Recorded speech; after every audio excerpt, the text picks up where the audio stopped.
me appela Sarah de les voir cette cité dont l'architecte c'est le Seigneur. C'est l'effet du soleil, la lumière a jailli, c'est la promesse de l'histoire, promis par Zacharie.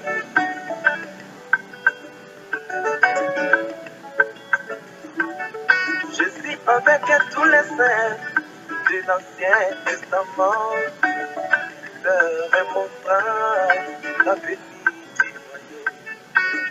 Abraham appela Sarah, appelez voir cette cité, dont l'architecte c'est le Seigneur. C'est l'effet du soleil, la lumière a jailli, c'est la promesse de l'histoire, promis par Zacharie.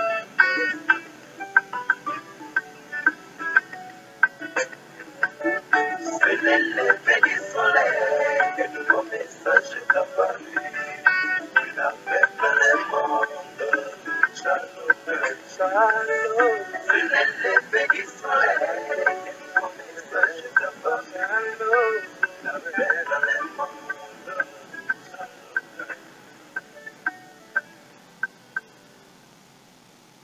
Shalom, bien-aimés dans le Seigneur, que Dieu vous bénisse richement. Vous êtes tous les bienvenus ce matin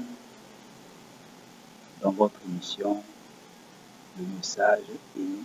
Nous vous remercions de votre patience et de ce que vous nous faites confiance pour pouvoir nous suivre partout où vous êtes. Et nous avions pris quelques temps. Vous avez pu remarquer que nous étions absents à cause de certaines circonstances qui ne nous permettaient pas de pouvoir faire nos émissions pendant des semaines comme d'habitude. Mais Dieu a fait grâce. Nous revenons maintenant parmi vous pour pouvoir chaque fois partager la parole avec vous, partager le message que Dieu nous a envoyé en ces temps de la fin. Ainsi, aujourd'hui, nous allons juste prendre un sujet d'actualité, quoique cela fait à peu près quelques jours passés, quelques semaines passées, mais nous n'aimerions pas passer sous silence une telle actualité qui a frappé le monde chrétien en général et le monde du message en particulier.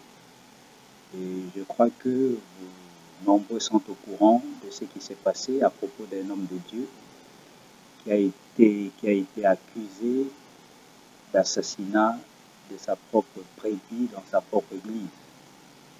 Donc voilà, nous voulons juste apporter quelque chose pour que cela puisse nous éclairer. Nous n'aurons pas parlé sur les faits qui sont reprochés à notre bien-aimé, à l'homme de Dieu, mais plutôt parler de cet événement lui-même, de cette situation dans laquelle nous tous nous retrouvons, car cela touche le message, cela touche la parole de Dieu, cela touche William Branham qui a apporté ce message en ces temps de la fin. Car partout le nom de ce prophète est cité, et si le nom de ce prophète est souillé, c'est nous tous qui portons ces noms-là qui avons été touchés. C'est le message qui a été touché. Alors, avant de dire quelque chose, j'aimerais lire une écriture dans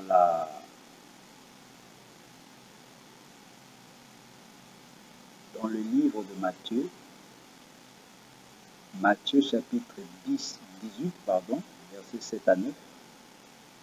Matthieu dit ceci: rapportant les paroles du Seigneur, Jésus-Christ en son jour, Dieu lui-même, sous la forme d'un homme appelé Jésus-Christ, a prononcé ces paroles. Matthieu 18, versets 7 à 9, il a dit: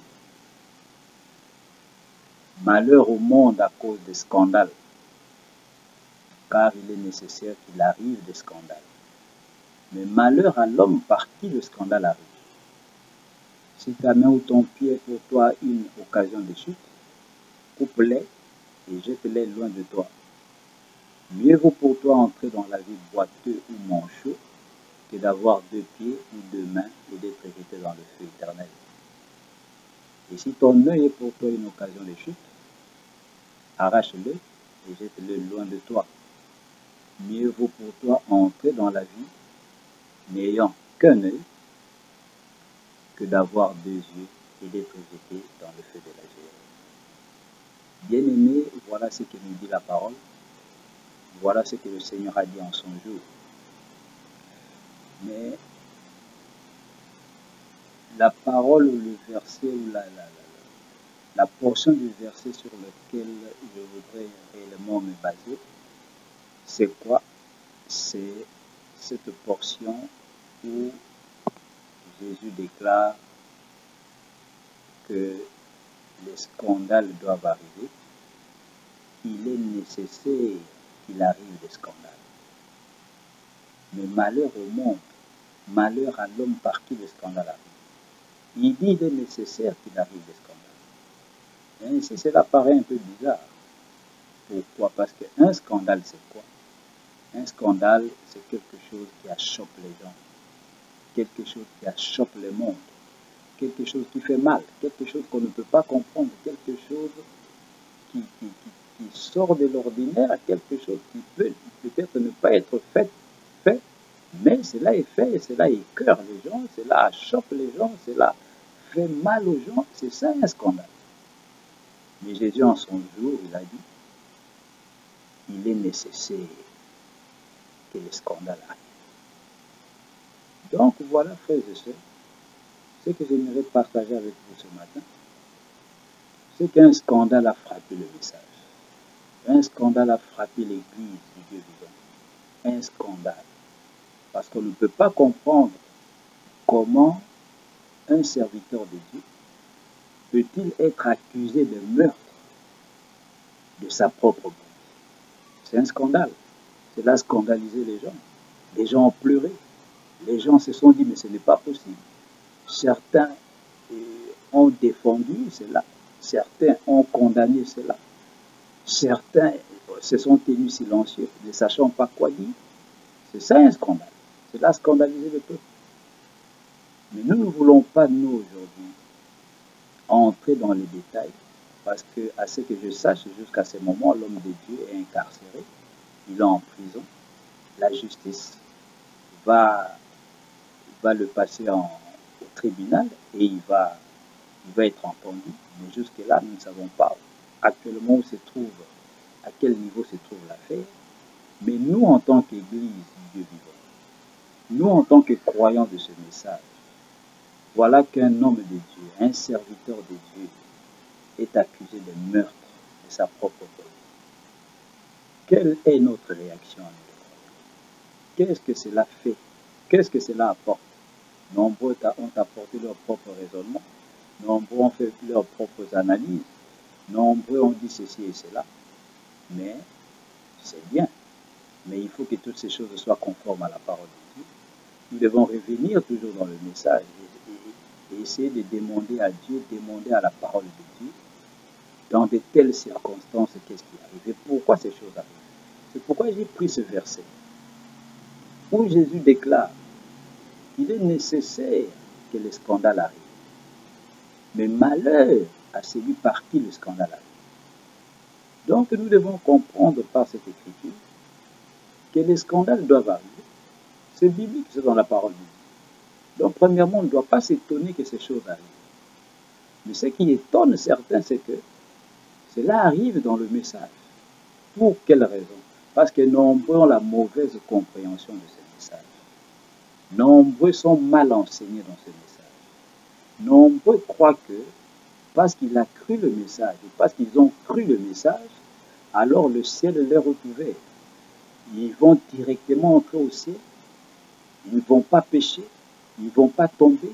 Ils vont aller au ciel parce qu'ils ont cru le message de William Marion. Bien-aimés, laissez-moi vous dire que c'est juste une illusion. C'est une utopie. Cela n'est pas la parole. Pourquoi? Parce que dans ces messages, au temps de la fin, selon toutes les promesses de Dieu, selon tous les types et toutes les ombres, il y aura des gens qui vont s'infiltrer dans le message mais qui ne sont pas du message. C'est pourquoi le prophète de Dieu nous a prêché les 3 sortes des croyants. Et il déclare que dans chaque réveil, il y a des jumeaux. Il y a le vrai, il y a le faux. Et nous nous retrouvons dans ces réveils, le réveil même de l'épouse, où nous allons trouver des gens qui ne sont pas des épouses, mais qui se retrouvent parmi l'épouse. Des infiltrés, des gens qui ne sont pas dans la promesse, mais qui vont se retrouver à l'intérieur de la salle de noces. Il y a la parabole de la salle de noces. Il y a la parabole où on trouve un étranger, quelqu'un qui n'a pas la robe, mais qui se retrouve dans la salle de noces. Et Jésus l'appelle, il lui dit, mais mon ami, comment es-tu entré ici? Parce que tout le monde qui passe par la porte reçoit une robe blanche. Mais le monsieur s'est retrouvé dans la salle de noces. Mais n'oubliez pas, la salle des noces, la fête, la venue du Seigneur, il se retrouve là, il croit cela. Du monde par la bouche, il dit amen à cela, il prêche cela, il chante cela. Mais il n'a pas la robe blanche. Et finalement, qu'est-ce qui arrive? On l'a mis dehors, on l'a lié, on l'a jeté dehors. Mais pendant tout ce temps-là, il s'est réjoui. Pendant tout ce temps-là, il a peut-être mangé, il a bu dans la salle des noces, dans la fête. Il a cité, il a déclaré des citations. Il a chanté des citations. Mais à la fin, qu'est-ce qui va arriver? On va le jeter dehors. Ainsi, bien aimé, sachons-le, que dans ce message, selon la parole de William Branham, il y aura des gens qui ne sont pas prédestinés à être dans le message, mais qui vont se retrouver dans le message. Il y a des vierges folles, et nombreux ne comprennent pas la parabole des vierges folles, croyant que les vierges folles, ce sont seulement les dénominationnels. Non, pas du tout. Les vierges folles se retrouveront aussi dans le message. Les gens qui ont écouté la voix de Malachie 4, qui est le cri de minuit, qui vont se réveiller, mais ils vont se rendre compte qu'ils n'ont pas d'huile dans leur langue. Vont-ils entrer dans le 3e poule et croire à la venue du Seigneur? Non, pas du tout. Ils vont rester dehors, en train de critiquer ceux qui croient au 3e poule, en train de critiquer ceux qui croient à la parole faite chair, et ils seront dans le message, continuant à croire le message, à faire des campagnes d'évangélisation, croyant à William Branham, mais n'ont pas la révélation correcte parce qu'ils n'ont pas le Saint-Esprit. Et le Saint-Esprit, frère Branham dit aujourd'hui, ce n'est pas un esprit, c'est Dieu dans la chair humaine qui est le Saint-Esprit. Frère Branham dit, le Saint-Esprit, c'est le messager de l'âge. Alors voilà le scandale qui arrive, frères et sœurs. Mais sachez-le, la Bible l'a déjà déclaré, il est nécessaire que cela arrive. Pourquoi il est nécessaire? C'est parce que cela nous amène à réfléchir. De telles choses, quand ça arrive, cela doit amener les hommes de Dieu, les brebis, les croyants, à se réveiller et à se poser des questions. Comment de telles choses peuvent-elles arriver dans le message? Comment de telles choses peuvent-elles se passer dans ce message? Cela doit nous réveiller.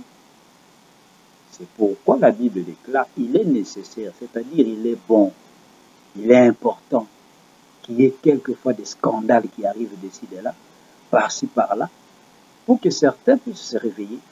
Ceux qui croient qu'ils sont saints, ils sont déjà sauvés parce qu'ils ont cru le message, parce qu'ils prêchent le message, parce qu'ils chantent le message. Ce n'est pas ça le problème. Le problème, c'est d'être prédestiné à ce message. Le problème, c'est d'avoir la révélation correcte de ce message. Et quand vous avez la révélation correcte de ce message, le diable ne pourra pas vous amener dans n'importe quelle tentation, dans n'importe quelle des choses bizarres pour apporter la souillure dans la parole, apporter la souillure dans le message. Non, pas du tout. Dieu ne le permettra pas. Alors nous voyons que les scandales doivent arriver et nous sommes au temps où les scandales doivent arriver. Et en ce temps de la fin, nous sommes au temps de Hébreux 4.12. Et Hébreux 4.12, c'est quoi? C'est la parole qui révèle tout ce qui est caché.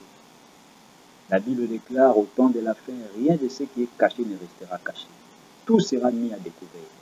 Tout sera révélé. La parole de Dieu discerne les pensées des cœurs. Elle va même plus loin en divisant, même séparant la moelle des os. Discernant les intentions même des cœurs. Tout ce qui est fait en cachette sera dévoilé. Alors nous voyons, frères et sœurs, vous les brebis, vous les pasteurs, les hommes de Dieu, nous tous en tant que croyants de ce message, nous devons étudier le message. Nous devons être sincères avec le message. Nous devons entrer dans le message avec toute sincérité, non pas un pied dedans, un pied dehors. Aujourd'hui, nous nous retrouvons avec des choses bizarres dans le message. Pour quelle raison? Des brebis, des croyants qui sont dans le maraboutage. Des brebis, des croyants dans la magie. Des brebis, des croyants dans la franc-maçonnerie, dans la rose-croix. Et Concar, toutes ces sociétés secrètes, nous retrouvons des frères et sœurs qui sont membres là-dedans. Et au même moment, c'est réclamant les croyants de William Branham. Nous retrouvons des hommes de Dieu, des pasteurs, des diacres, des évangélistes, des prophètes, de ceci et de cela, apôtres dans ce message. Il est dans le message, il prêche William Branham, il prêche la seconde venue, mais il est franc-maçon, mais il est rosicrucien, il est dans des sciences occultes. Vous trouvez des hommes de Dieu avec des bagues bizarres dans sur leurs doigts. Pour quelle raison? On ne sait pas. Et vous les brebis, faites attention. Frère Branham déclare dans le choix d'une épouse, il dit, on n'entre pas dans le mariage juste par légèreté. Il dit, vous devez prier sincèrement devant Dieu pour que Dieu puisse vous révéler qui est réellement votre femme, qui est réellement votre époux. Dieu doit vous révéler sa volonté parfaite avant que vous puissiez vous engager. Et il continue, il dit, ce qui se fait dans le naturel, c'est ce qui se fait dans le spirituel. La manière dont vous choisissez votre femme, votre épouse, votre époux, votre mari, c'est de la même manière que vous devez choisir l'église à laquelle vous devez appartenir. Et Frère Branham déclare, quand vous choisissez votre église, vous choisissez aussi votre pasteur au même moment.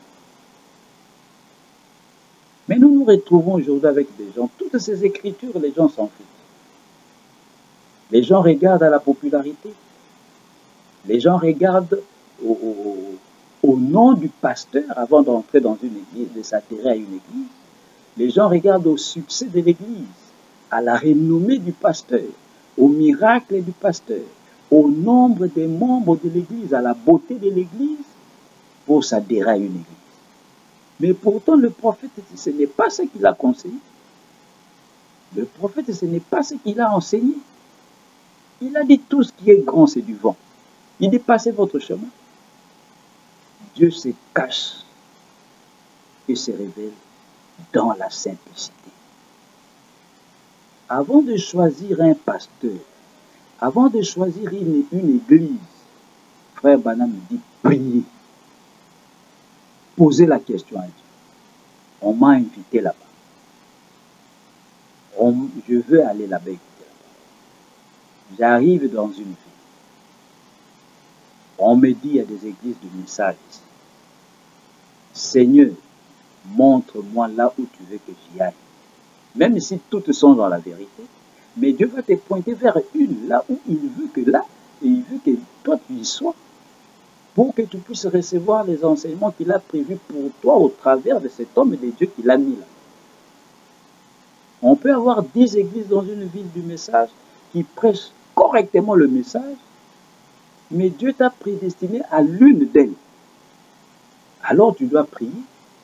Tu ne dois pas faire ton propre choix à toi. Frère Branham dit, nous faisons nos choix, mais c'est le choix de Dieu en nous qui s'accomplit. Quand on dit j'ai fait le choix en tant que croyant, c'est Dieu qui a fait ce choix-là pour nous. Et nous entrons dans le choix de Dieu. Et là, nous serons dans la volonté parfaite de Dieu. Mais ce qui se passe dans le monde du message aujourd'hui, c'est que les gens ne tiennent pas compte des conseils du prophète. Les gens courent après des pasteurs qui ont des renommées, des pasteurs qui ont des miracles, des hommes et des dieux riches, des églises riches. Mais cela n'a rien à voir. Vous pouvez trouver un homme de Dieu qui n'est même pas connu, même dans sa propre ville, dans son propre village, dans son propre pays, n'est pas connu, mais Dieu œuvre avec lui. Qu'en est-il de celui-là? Donc voilà un peu, frères et sœurs, il faut que les scandales arrivent. Il est nécessaire que les scandales arrivent, parce que les scandales réveillent le peuple de Dieu. On va se poser des questions, se dire, mais comment un tel homme de Dieu, comment peut-il être impliqué dans de telles choses? Dieu nous montre que c'est possible. Et il y a beaucoup de raisons à ça. Il peut bien être un croyant, il peut bien être un homme de Dieu, sans discussion. Mais on doit se poser des questions. Pourquoi Dieu l'a laissé jusqu'à ce point-là? Même s'il n'a pas commis cet acte-là. Même si un jour il sera disculpé, il sera déclaré non coupable. Mais cette histoire-là restera toujours une tache sur lui. Non pas seulement sur lui, mais sur le message de William. Sur nous tous qui croyons à ce message. Parce que les gens vont dire, voilà c'est eux, voilà les croyants du message, ce qu'ils font. Voilà les pasteurs du message, ce qu'ils font. Et ils vont généraliser cela, dire c'est leur vie, c'est comme ça qu'ils sont. Eux tous, c'est comme ça qu'ils sont. Voilà où nous en sommes. Ainsi, il est nécessaire que les scandales arrivent.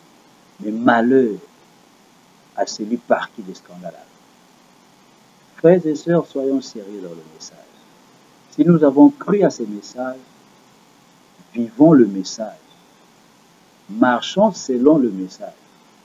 Et vous ne pouvez pas marcher selon le message si vous ne connaissez pas le message. Et pour connaître le message, vous devez lire le message. Vous devez étudier le message. Vous devez écouter le message. Il faut que des scandales arrivent. Il est nécessaire que des scandales arrivent. Voilà, nous sommes au temps des scandales. Et rassurez-vous, ce n'est que le début. Dieu va exposer tous ceux qui, dans ce message, jouent avec le message de William Branham. Nous sommes au temps où Dieu va exposer. Nombreux seront exposés. Parce que Dieu ne tolère pas la souillure. Que ce soit à la chair, que ce soit sur les bancs. Tous nous sommes concernés. De la chair à la dernière chaise, de la chair au dernier banc, dans l'église du Dieu vivant. Qui que vous soyez, si vous n'êtes pas sincère et ne marchez pas selon les voies de Dieu, pourvu pour aujourd'hui, Dieu vous exposera tôt ou tard. Et ce n'est que le début. Dieu a mis en nous, à chacun de nous, une mission à remplir sur la terre. Si Dieu vous a révélé votre position, restez là où vous êtes. Ne cherchez pas à faire autre chose que Dieu ne vous a pas donné. C'est ce qui nous amène à des scandales, des chantres dans le message, qui chantent du n'importe quoi, du pentecôtisme dans l'église de Dieu vivant. Ils se réclament croyants de William Branham. Quand vous écoutez ces chansons, il va même se rallier avec des pentecôtistes, des chanteurs pentecôtistes qui ne croient même pas à ton prophète. Mais tu vas te rallier à lui juste pour faire un album. Pourquoi? Parce que quelqu'un venu avec 20 000 $, il te dit je vais te produire, fais-moi un album. Et tu vas entrer dans ta chambre, commencer à écrire 10 chansons disant que Dieu m'a inspiré. Et tu vas appeler des pentecôtistes, des gens qui ne croient même pas au message. Et vous allez chanter ensemble. Deux peuvent-ils marcher ensemble s'ils ne sont pas d'accord? Et il y a des clips Et il y a des albums qui sortent. Et pourquoi ces choses? Ça, ce n'est pas le message. Parce que le message, frère Branham me déclare que le 7e messager, par le 7e sceau, le même sceau, la même trompette, c'est pourquoi? C'est pour appeler cette épouse à sortir de quoi? Des traditions pentecôtistes.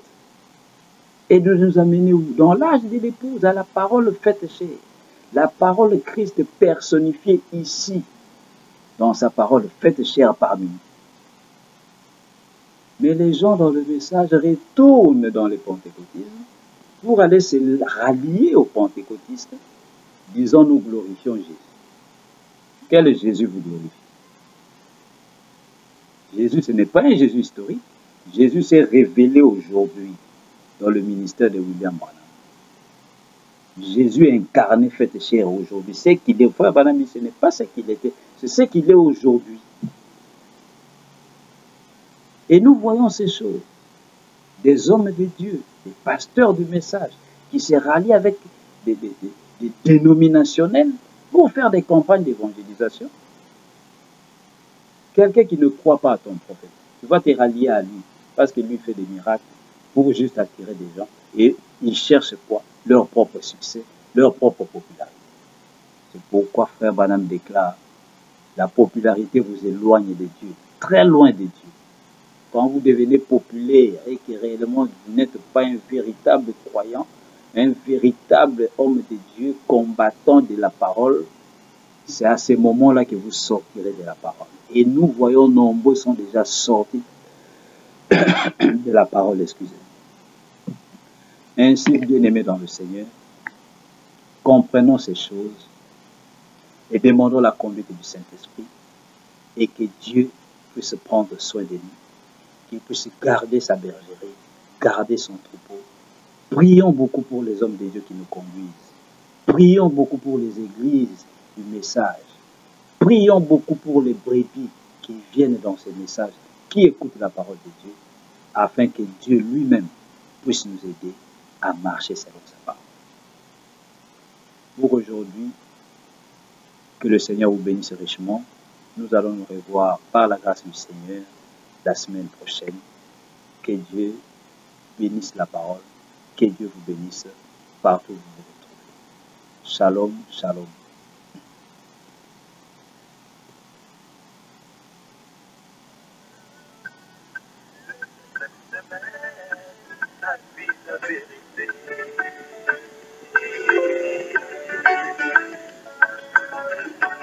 C'est l'élève du soleil, un nouveau message est apparu. Il a fait le monde. Shalom, shalom. C'est l'élève du soleil.